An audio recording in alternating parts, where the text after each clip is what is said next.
Los ritos iniciales de la misa. En la asamblea eucarística se distinguen claramente cuatro partes: los ritos iniciales, la liturgia de la palabra, la liturgia eucarística y los ritos finales o de despedida. Los ritos iniciales sirven para recibir a los fieles y son la apertura de la celebración. Sus objetivos son los de ayudar a formar y sentirse como comunidad y preparar a los fieles a oír y celebrar dignamente la Eucaristía. Los ritos que preceden a la liturgia de la palabra tienen el carácter de exordio, introducción y preparación. Ordenación general del misal romano, número 46. Estos ritos iniciales son los siguientes: procesión y canto de entrada. Antes de ponerse en marcha la procesión de entrada hacia el altar para comenzar la Eucaristía, el turiferario ofrece al presidente el incensario para que imponga el incienso. La procesión de entrada se solemniza si se inicia desde el fondo de la nave. El orden debe ser: turiferarios, crucífero con 2 seroferarios a ambos lados o portadores de ciriales, siguen los demás ministros y el diácono, si lo hay, que porta el evangeliario en alto. Si no hay diácono, puede portarlo un acólito o un lector instituido. Siguen los celebrantes, siempre de 2 en 2, y el presidente solo. Cierra la procesión el maestro de ceremonias y los ministros del libro, mitra y báculo, si preside el obispo. Los concelebrantes y ministros, cuando van caminando en procesión o están de pie, deben tener ante el pecho las palmas extendidas y juntas, el pulgar de la mano derecha sobre el pulgar de la izquierda, formando una cruz. Mientras tiene lugar la procesión, el pueblo entona un canto de entrada, que sirve para abrir festivamente la celebración, fomentar la unión de los fieles y acompañar la procesión los seroferarios. Al llegar al presbiterio, han colocado los ciriales en un sitio dispuesto para ello. El evangeliario se coloca sobre el altar cerrado. Cuando los acólitos están en el presbiterio, han de cuidar de no tener sus asientos en el mismo rango que los diáconos y los presbíteros, no siendo correcto que se coloquen directamente al lado del celebrante, salvo que estén sirviendo el libro. Veneración del altar. Como símbolo de Cristo, beso ritual. Todos hacen al llegar reverencia al altar, y el presidente y el diácono, además, lo besan. Igual hacen los celebrantes, a ser posible, de 2 en 2. Como norma, se puede decir que los servidores que porten algún objeto en las manos están exentos de hacer la reverencia, por ejemplo, los portadores de los ciriales. Al llegar al altar, el turiferario se coloca a la izquierda y entrega al presidente el incensario para la incensación del altar, la cruz y la imagen solemnemente expuesta, si la hay. La señal de la cruz evoca nuestra iniciación cristiana y se invoca a la Trinidad. El presidente y el pueblo se santiguan. Saludo a la asamblea. Se establece aquí un diálogo de comunión entre el presidente y la asamblea. Monición inicial. Tiene por objeto explicar e implicar a todos en la celebración. Debe ser breve, incisa y preparada. Puede pronunciarla el presidente u otra persona, el monicionista. La costumbre, a veces observada, de hacer la monición inicial antes de la procesión de entrada no es litúrgicamente correcta. Acto penitencial. Todos somos pecadores y debemos pedir perdón. Este acto, a su vez, consta de varias partes. Monición, que dice el presidente, silencio breve, confesión general, el yo confieso, absolución, que perdona los pecados leves del día, pero no tiene la eficacia propia del sacramento de la penitencia. Existen otras dos fórmulas además de la anterior, consistentes en un breve diálogo y pueden incluir el Kyrie, en cuyo caso no se dice posteriormente. Los domingos, especialmente en tiempo pascual, se puede sustituir el acto penitencial por la bendición y aspersión del agua bendita como recuerdo del bautismo. Acto penitencial. Todos somos pecadores y debemos pedir perdón. Este acto, a su vez, consta de varias partes. Monición, que dice el presidente, silencio breve, confesión general, el yo confieso, absolución, que perdona los pecados leves del día, pero no tiene la eficacia propia del sacramento de la penitencia.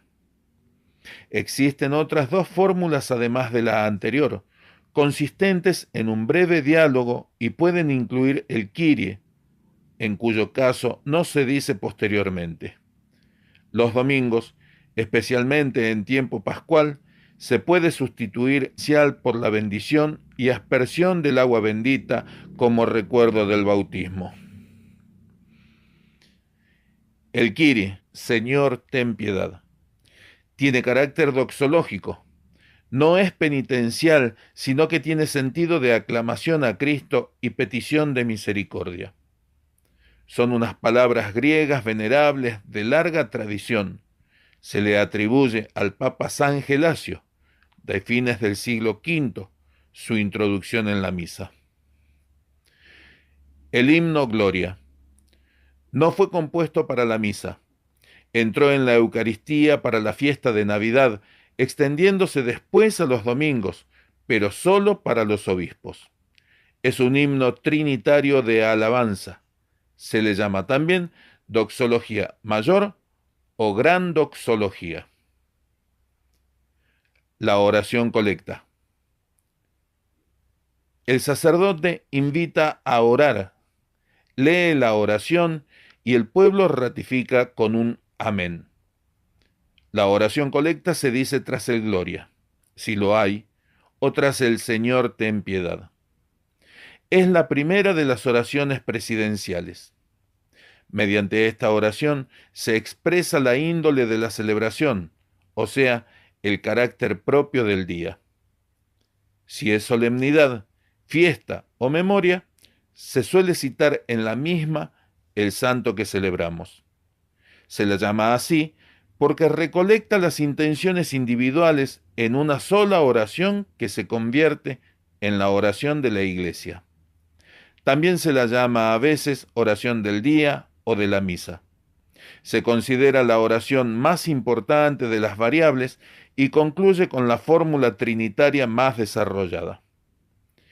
En épocas pretéritas, cuando los fieles se reunían en una iglesia y se trasladaban procesionalmente a otra para la misa, era la oración inicial que se rezaba cuando el pueblo estaba reunido. Actualmente, con la oración colecta concluyen los ritos iniciales y se da paso a la liturgia de la palabra. La oración colecta es, junto al canto de entrada, la parte más antigua de los ritos iniciales. También se llama colecta a la recaudación monetaria que se hace a favor de los necesitados durante la misa. La postura de los fieles durante todos estos ritos es de pie.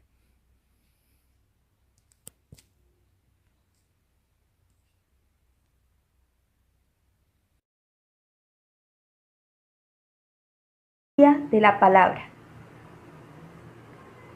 La Eucaristía es sacramento de toda la vida de Jesús. Mediante las lecturas bíblicas nos acercamos a ella.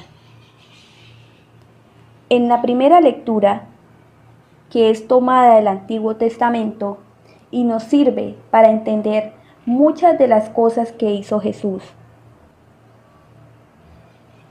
Seguidamente, el Salmo responsorial. Formando parte de la misma liturgia de la palabra, tenemos los cantos interleccionales.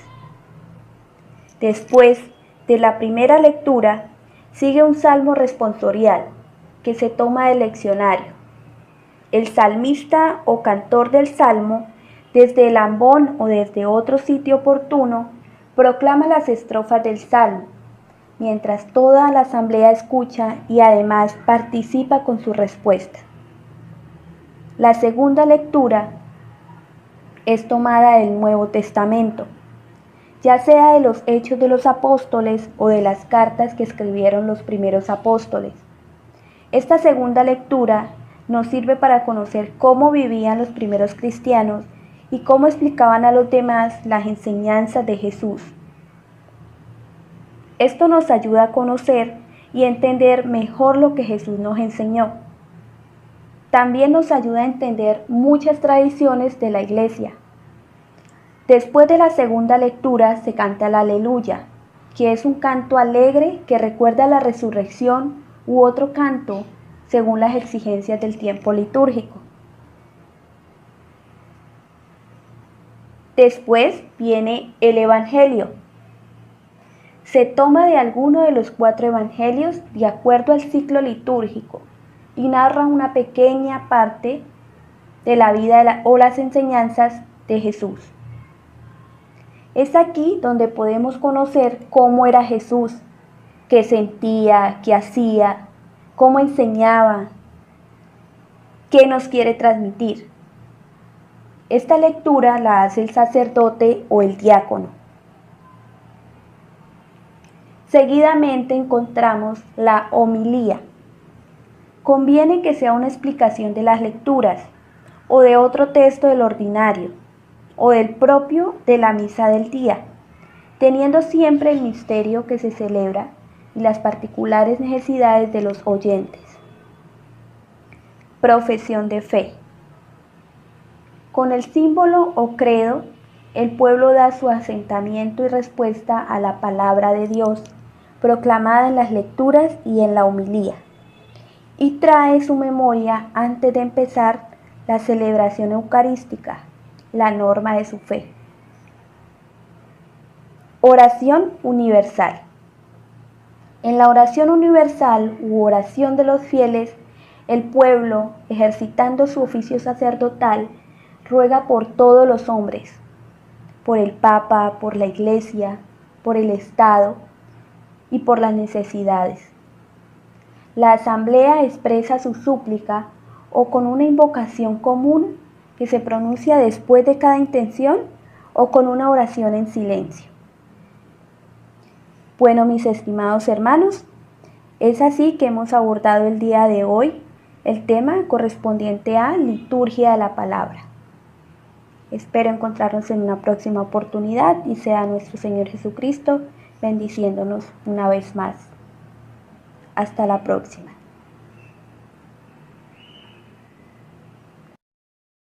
Eucarística. Preparación de los dones. Al comienzo de la liturgia eucarística, se llevan al altar los dones que se convertirán en el cuerpo y en la sangre de Cristo. Es de alabar que el pan y el vino lo presenten los mismos fieles. Acompaña a esta procesión el canto del ofertorio, que se alarga por lo menos hasta que los dones han sido colocados sobre el altar. Plegaria eucarística. Este es el centro y el culmen de toda la celebración. Es una plegaria de acción de gracias y de consagración. El sentido de esta oración es que toda la congregación de fieles se una con Cristo en el reconocimiento de las grandezas de Dios y en la ofrenda del sacrificio. Los principales elementos de que consta la plegaria eucarística pueden distinguirse de esta manera. Primero, acción de gracias, que se expresa sobre todo en el prefacio. Segundo, santo. Con esta aclamación, toda la asamblea, uniéndose a las jerarquías celestiales, canta o recita las alabanzas a Dios. Tercero, epíclesis, Con ella la Iglesia, por medio de determinadas invocaciones, implora el poder divino para que los dones que han presentado los hombres queden consagradas, es decir, se conviertan en el cuerpo y la sangre de Cristo, y para que la víctima inmaculada que se va a recibir en la comunión sea para salvación de quienes la reciben. Cuarto, narración de la institución y consagración. En ella, con las palabras y gestos de Cristo, se realiza el sacrificio que Él mismo instituyó en la última cena. Es el momento más solemne de la misa. En él ocurre el misterio de la transformación real del pan y el vino en el cuerpo y sangre de Cristo. Dios se hace presente ante nosotros para que podamos estar muy cerca de Él. Es un misterio de amor maravilloso que debemos contemplar con el mayor respeto y devoción. Debemos aprovechar ese momento para adorar a Dios en la Eucaristía. Quinto, anágmesis. Con ella la Iglesia, al cumplir este encargo que a través de los apóstoles recibió de Cristo Señor, realiza el memorial del mismo Cristo, recordando principalmente su bienaventurada pasión, su gloriosa resurrección y la ascensión al cielo. Sexto, oblación. La asamblea ofrece al Padre la víctima inmaculada, y con ella se ofrece cada uno de los participantes. Séptimo, intercesiones. Con ellas se da a entender que la Eucaristía se celebra en comunión con toda la Iglesia, celeste y terrena, y que la oblación se hace por ella y por todos sus miembros, vivos y difuntos. Octavo, doxología final.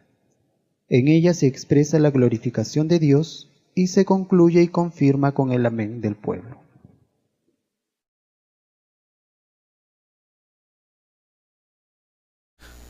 Rito de la comunión. Ya que la celebración eucarística es un convite pascual, conviene que, según el encargo del Señor, su cuerpo y su sangre sean recibidos por los fieles, debidamente dispuestos, como alimento espiritual. Significa común unión. Al acercarnos a comulgar, además de recibir a Jesús dentro de nosotros y de abrazarlo con tanto amor y alegría, nos unimos a toda la Iglesia en esa misma alegría y amor. La oración dominical: se pide el pan de cada día, con lo que también se alude para los cristianos el pan eucarístico, y se implora el perdón de los pecados. El embolismo que desarrolla la última petición pide para todos los fieles la liberación del poder del mal. El rito de la paz. El gesto de la fracción del pan, realizado por Cristo en la última cena, en los tiempos apostólicos fue el que sirvió para denominar la íntegra acción eucarística. Significa que nosotros, que somos muchos, en la comunión de un solo pan de vida, que es Cristo, nos hacemos un solo cuerpo. Inmixción o mezcla. El celebrante deja caer una parte del pan consagrado en el cáliz. Originariamente era un trozo del pan consagrado en otra comunidad del domingo anterior, signo de comunión entre las diversas comunidades cristianas. Mientras se hace la fracción del pan y la inmixción, los cantores o un cantor cantan el Cordero de Dios. Esta invocación puede repetirse cuantas veces sea necesario para acompañar la fracción del pan. La última vez se acompañará con las palabras dándonos la paz. Preparación privada del sacerdote. Luego, el sacerdote muestra a los fieles el pan eucarístico. Es muy de desear que los fieles participen del cuerpo del Señor con pan consagrado en esa misma misa. Comulgar es la mejor forma de participar del sacrificio que se celebra. Mientras el sacerdote y los fieles reciben el sacramento, tiene lugar el canto de comunión, canto que debe expresar, por la unión de voces, la unión espiritual de quienes comulgan, demostrar al mismo tiempo la alegría del corazón y hacer más fraternal la procesión de los que van avanzando para recibir el cuerpo de Cristo. Si no hay canto, se reza la antífona propuesta por el misal. Terminada la distribución de la comunión, El sacerdote y los fieles, si juzgan oportuno, pueden orar un rato recogidos. Si se prefiere, puede también cantar toda la asamblea un himno, un salmo o algún otro canto de alabanza. En la oración después de la comunión, el sacerdote ruega para que se obtengan los frutos del misterio celebrado. El pueblo hace suya esta oración con la aclamación: Amén. Rito de conclusión. La misa termina con un rito breve y de profunda significación.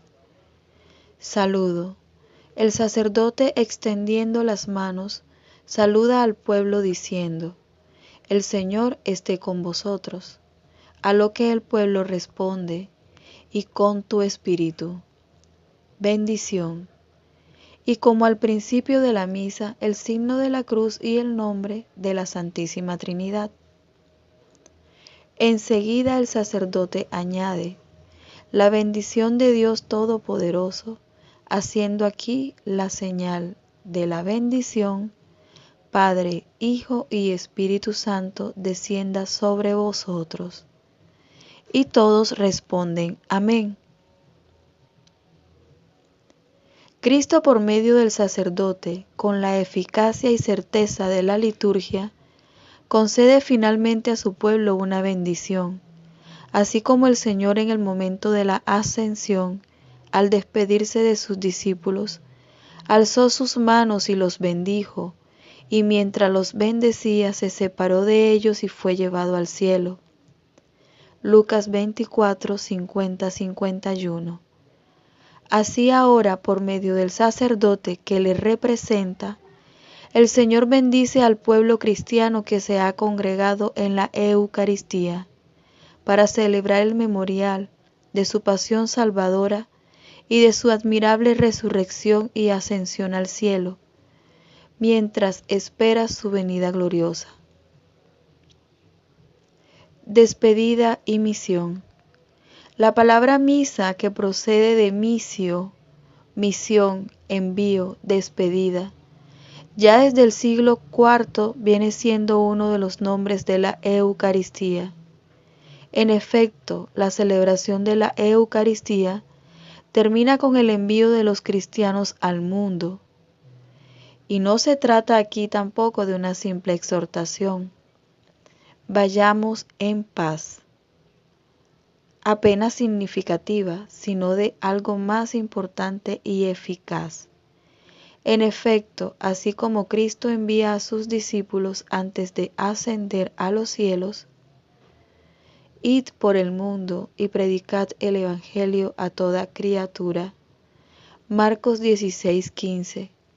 Ahora el mismo Cristo, al concluir la Eucaristía, por medio del sacerdote que actúa en su nombre y le visibiliza, envía a todos los fieles para que vuelvan a su vida ordinaria y en ella anuncien siempre la buena noticia con palabras y más aún con obras. Podéis ir en paz. Demos gracias a Dios. Entonces el sacerdote, como al principio de la misa, venera el altar con un beso y una profunda reverencia y se retira. La misa ha terminado.